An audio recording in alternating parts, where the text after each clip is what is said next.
Hi guys, ayan. Pakain tayo sa mga palakihing itik natin. Ito yung ano natin, mga 2 months old natin. Ayan. Ang tatakaw na. At ang ilap. So, binibigyan natin sila ng pagkain. Ayan. At dito, so halos lahat guys ay kumpleto na ng mga balahibo, pero maliliit pa yung mga katawan. Ayan.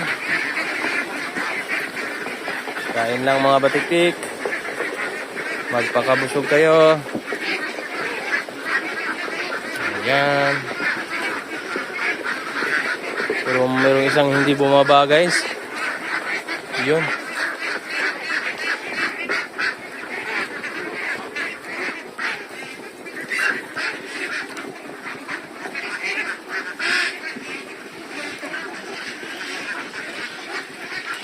Two months old. So, nung mga 19 or 17, nag 2 months old po sila. So, hindi na natin matandaan kung ano yung petsa na dinilabor sa atin dito. Ayan na po, yung palakihing itik natin.